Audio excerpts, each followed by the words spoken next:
a witness that said that I came to her house, and I came to her house, and I killed her boyfriend.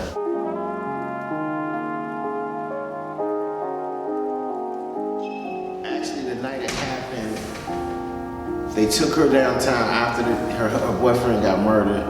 They took her downtown and showed her, you know, a lineup mugshot book, and this is maybe an hour or two later, and she couldn't pick. I was in the lineup book, and she couldn't pick nobody out of the lineup when it was fresh on her mind. It just happened, but she couldn't pick nobody out, you know. And so maybe 2 or 3 months later, they showed her the same, you know, mugshot book, and for some particular reason, she picks me out 3 months later when it's, you know, when it's not fresh on her mind. So to me, you know, I honestly think she was coerced into, you know, picking me out to this lineup, like more like, this is him, isn't he? This is him, you know, because I was robbing drug dealers, so my name came up a lot of times when the murder occurred. You know, it was my side of town where I was from.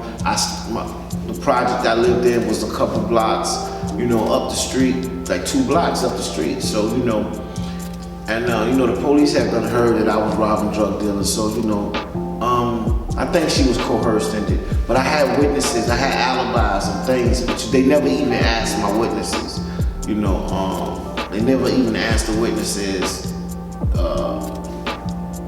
about what I told them. So, you know, they really didn't care. So they basically just charged me, and it was like, you know, it was crazy how it happened though. I have already been in jail maybe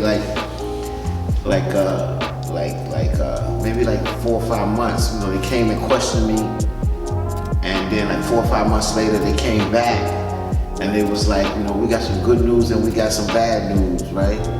And I was like, you know, I'm cocky and arrogant now because I know I didn't commit this murder, right?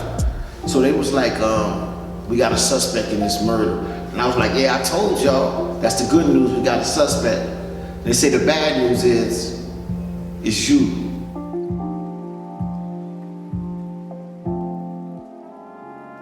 You know, fear sunk in, you know, fear, you know, I'm being charged with murder, and all the things came to my mind at the time, like, I know I ain't do this.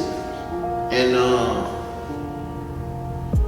when you hear people do 25 to 30 years, and then they, you know, DNA evidence or whatever the case may be, they find out you didn't do it, you know, that was the only thing that, like, I worried about. But like the first couple of months, I was still, you know, in a cloud from drugs. Like, you know, I was caught up in the grips of my addiction really bad, and you know, and I used to black out, you know. So when I got arrested for the murder, I asked myself, did I really do this? Did I black out and do this, or you know? So, but when all them drugs got out of me and I came to my senses, I said, nah, I ain't do this here. So I was gonna ride it till the weed fall off. But the thing is, right, you know, I was being tried for my life.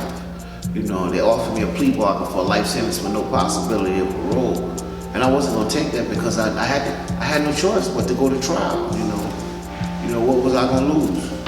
If I took a plea bargain for life with no possibility of parole, I could never come back and fight the case.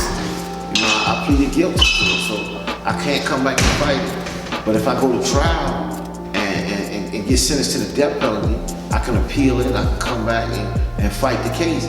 So, you know, I had no choice but to go to trial. So, you know, that was the most scariest time in my life, man.